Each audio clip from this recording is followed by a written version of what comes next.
Here's a quick tip for you on how to be more organized in your kitchen and how to be prepared for when it's time to cook your meal. So why is it that it seems like people are so organized and they can cook so easy? Well, part of the reason is preparation. Everything in life, there's some sort of preparation. One of the things we do is we get everything ready in advance. Like, for example, have you ever fought to try to get a bottle open? If you're going to need this to cook with, make sure your bottle is open. Get it all ready. The other day I was filming a video. I was going crazy because I had to open a brand new bottle of oil. I couldn't get it open. So, I cut all that out. But still, if it was opened in advance before it was put on the counter, my life would have been so much easier. And it's the same thing with vegetables. So, for example, there's some things that you cut up and some things that you don't. Now, garlic, for example, I'm going to use this for a recipe today. So I went ahead and cut up the garlic. But a full bulb of garlic, you don't cut it up in advance. Okay, so I need this later. We'll put that there. What you do with this is you keep this in the refrigerator and you keep it in a crisper drawer and it'll stay fresh. If you don't, you leave it out on the counter, it's going to mold. So now with onions, I cut the onions up in advance into chevrons. I don't mince them, I don't cut them all the way fully.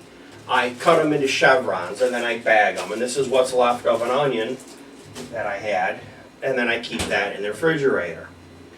Now things like celery, for example, I do not finish cutting it.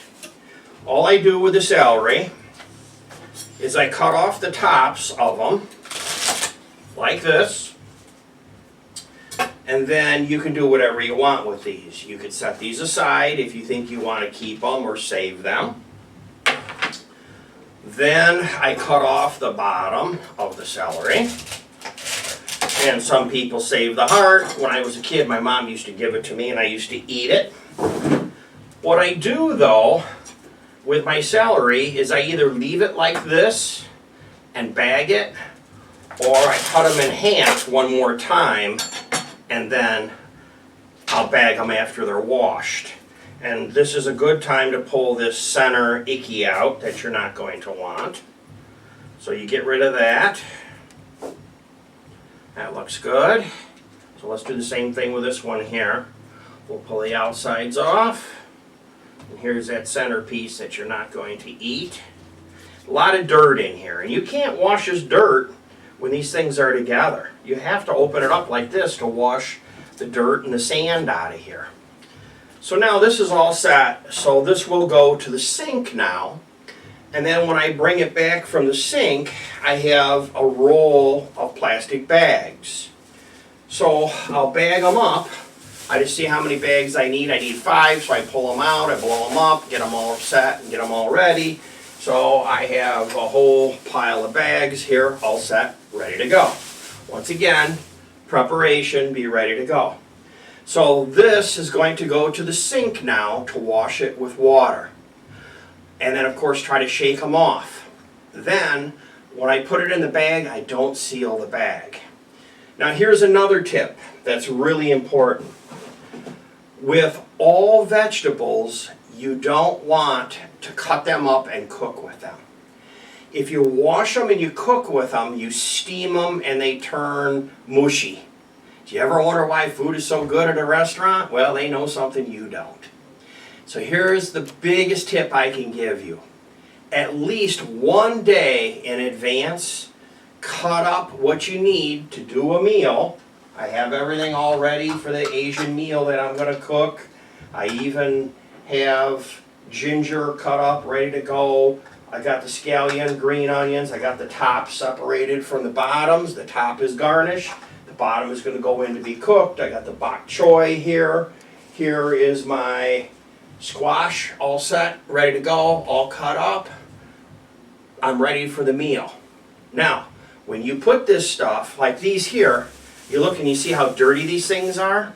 These are dirt. I mean, there's just plain dirt and sand. They look like they came off the beach from Florida. Okay, so with these, now I don't do a lot of cutting on them, but I'll just take and lay them out, get them all even, and I just cut the bottoms off them. So once the bottom is cut, then I just cut the tops off them. Then if you want, go ahead and cut them in half. In this case, this particular one, you use the bottom separate than you do the top. So normally what you do is you use this bottom like this and you cut those up to cook, and then you get rid of the woody stem that's in the middle. Those all go. And then you use the tops for garnish. And when you find something in a top that looks icky, this is a good time to go ahead and pitch it before you have to handle it later. Okay, then you can take these and you can put them in a bag. Once again, don't seal the bag, just put them in the refrigerator. Okay, now zucchinis, with zucchinis I don't cut these up in advance. All I do is just wash them and put them in a bag. I'm going to cut them up a day before I use them, the morning before I use them. Some things go bad. Okay, like, you know, you can't cut an apple more than a few minutes before you use it, and then you even have to put some lemon on top of it to keep it from going bad. Okay, but other things you can cut up in advance. So here is bok choy. So the bok choy, I'll go ahead, cut the bottom off, get rid of that.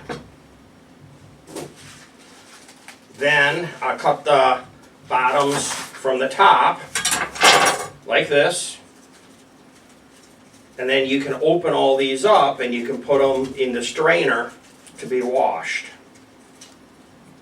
So you can keep them separated.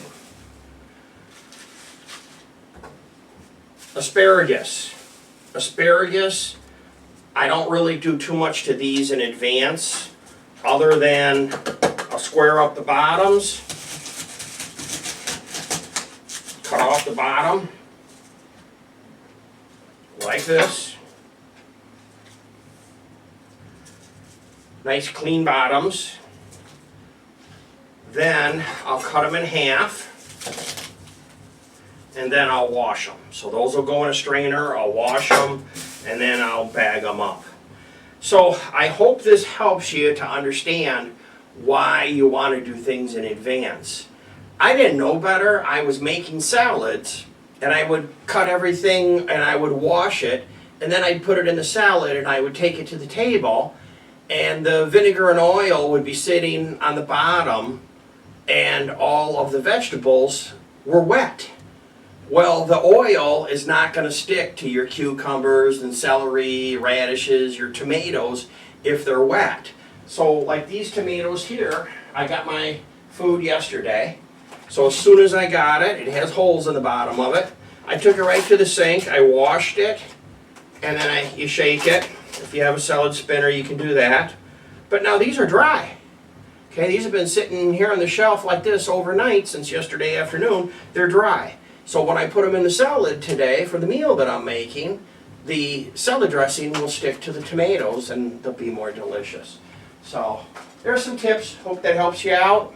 And by the way, if you'd like to see some more quick tips and kitchen reviews, here's a couple more just like this. That's today's quick tip. Thanks for watching. Don't forget to subscribe in the lower right-hand corner.